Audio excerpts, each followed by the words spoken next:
Vamos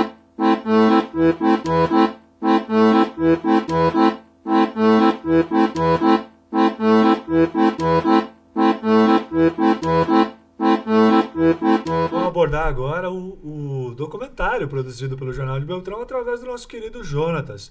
Nosso quadriculado e xadrez Jonatas, né? O mago da edição.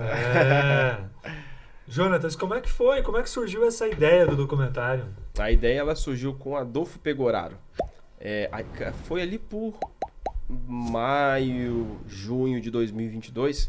Eu tinha terminado, esse é o segundo documentário que eu faço. O primeiro eu tinha terminado ali pela faculdade, que é O Desafio da Verdade, que eu foco na produção de jornalismo em Francisco Beltrão durante a pandemia.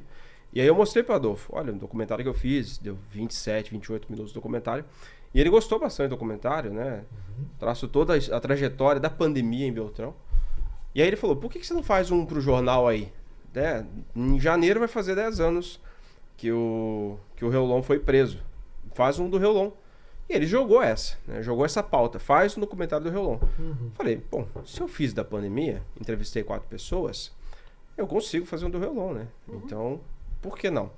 Só que foi um ano bastante agitado também ali, teve muitas atividades também no Jornal de Beltrão, em outubro, setembro. Eu só consegui sentar para fazer, porque quando você vai fazer um documentário, você precisa fazer a pesquisa histórica. Tem que fazer uma imersão. Né? E quanto mais tempo passa, veja bem, a pandemia foi uma coisa assim que é absurdo. São 2 anos de pandemia, a época que eu tinha concluído o documentário, era 2 anos de pandemia. Mas para voltar, tinha coisas que eu lembrava de ter visto no início da pandemia que já não existia naquele momento. Vídeos que eu vi e tal, a pesquisa é terrível, é difícil. Pro do Reolon, era 13 anos, porque eu não estava voltando só 10 anos da prisão. Eu tinha que voltar nos fatos. Se eu volto em 2009, são 14 anos dos fatos dos crimes.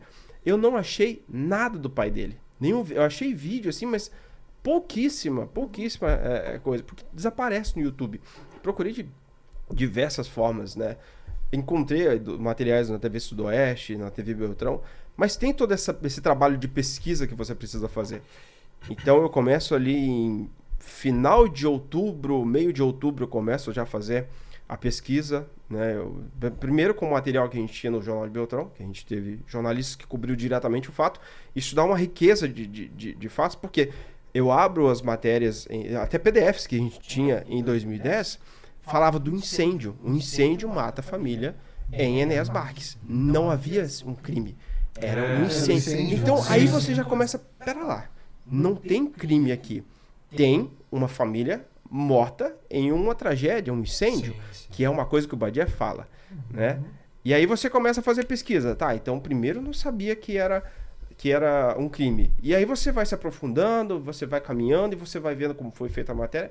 Então, foi um trabalho muito difícil, muito desgastante, né, de pesquisa, depois de entrevistar o Nilmar Pereira, Ivo Pegoraro, jornalista, né, editor, presidente do Jornal de Beltrão, o Flávio Pedrão também, editor chefe de redação do Jornal de Beltrão, e também o Badia Vicari, que foi o jornalista que, à época, ele cobria a política, mas também foi cobrir o crime junto com a Cristiane Sabadim. Eu procurei focar o documentário na produção de jornalismo, porque uma pessoa só fazendo documentário é muito trabalho, cara. Muito trabalho. Eu roteirizei, o Adolfo deu só a ideia. E eu fiz o resto. Tipo, o Leandro Cisenias, que também é do jornal, ele me deu uma ajuda ali para fazer as perguntas, para desenvolver o documentário. Você precisa fazer essas perguntas. Então ele me dá essa ideia, me dá essa noção. Mas para mim foi muito mais desgastante fazer em 3 meses, 4 meses o documentário do Reolon do que 1 ano que eu levei para fazer o documentário da pandemia. Quando eu concluí esse documentário, eu fiquei 1 semana sonhando. Foi terrível. Foi assim, sabe me dava um sentimento de ansiedade, assim, interminável. Sabe, primeiro que o prazo foi muito corrido. Eu fiz todo o processo de entrevista, pesquisa, enfim. E eu tive, 5, 6 dias para fazer edição.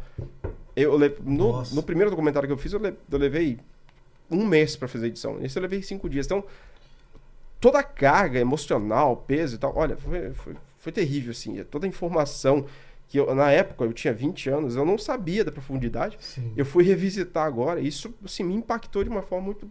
Eu não vou falar negativa, porque foi um bom trabalho.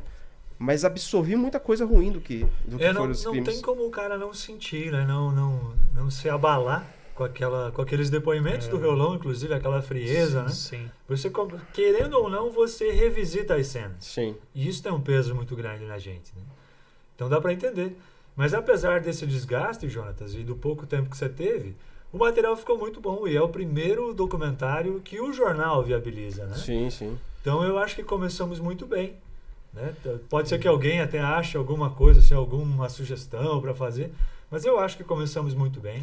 Sim. E eu espero que seja o primeiro de muitos, né? Até a gente tem conversado aí sobre outros temas que podem virar documentário. Não, mas muito, muito completo, Jonathan. A maneira como foi feita. Eu parei e estava assistindo assim. Aí aquele primeiro take do JB ali. Aí aquele outro take dentro que aparece o Ivo num canto, o Badier no outro. Aí, cara, muito bem feito. Cara, tá muito bom, sabe? Tá eu gosto muito de cinema, né? Então eu sempre procurei aplicar muito essa... Eu costumo usar... Existem várias formas de você fazer um documentário. E eu não gosto de aparecer. Aquele estilo reportagem. Sim. Nilmar Pereira. Não gosto. Eu gosto de deixar ele fazer. E para fazer isso, eu preciso fazer algo coeso, né? Uma linha de perguntas que eu consiga fazer com que ele dialogue com o Badier, que dialogue com o Ivo, que dialogue com o Flávio. Sim. E eu passo a ser só uma operação por trás daquilo. Isso. Então, tenho a ajuda ali do Leandro, e aí eu faço esse take, que é o respiro, né? Depois daquela entrada, aquela música tensa, eu respiro. Porque eu contextualizo sem dizer nada. Jornal de Beltrão, Francisco Beltrão, 2020. E aí eu deixo que a coisa vai, porque aí você vê que a condução do documentário foi bem feita e que os seus entrevistados é que estão te apresentando o tema.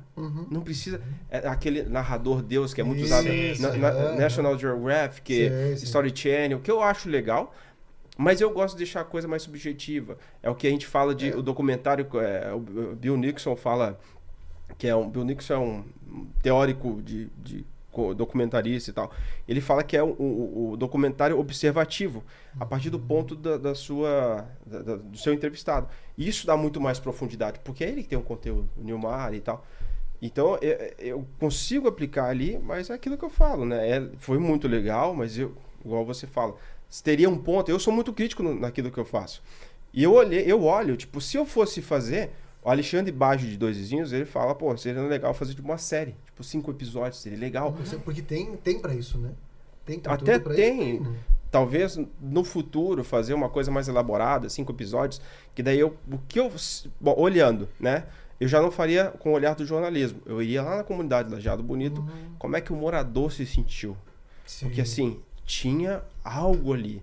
Como é que foi o medo? O Nilmar fala de um medo também na linha Triton, no Rio Tuna, tá morrendo gado. Como você conversar com o povo local, como foi? Porque o Gilmar Reolão se tornou aquele... Como é um mito? É uma lenda? Uma coisa que se... Lenda, né? Então, que gera medo, que gerou pavor. Sim. E aí começou a ter avistamentos. Então, é uma coisa que dava para ter... E quando... Vamos fazer um parênteses aqui. Vamos se colocar no lugar dessa população do interior. Que, assim, uma residência distante da outra. As pessoas precisam sair de casa para trabalhar. Sim. Alguém fica em casa, sozinho. E já vendo esse temor aí de que estava lá, que poderia estar lá, um cara que tinha matado a própria família. Então, claro que é um clima de terror mesmo. Eu acho que até demorou, mas esses 3 anos são quase inexplicáveis também por isso. Não só pela sobrevivência dele no mato, sozinho. Aparentemente sem muitos recursos. Mas pelo medo que se desencadeava ali naquela localidade toda, né? Porque era um terror para os moradores. Sim. Havia sempre essa preocupação. Né? Tem muita gente também que tem sítio, que às vezes vai lá só no final de semana cuidar, tem uma propriedade menor, que vai lá sozinho, às vezes, para passar a noite. Então isso influenciava.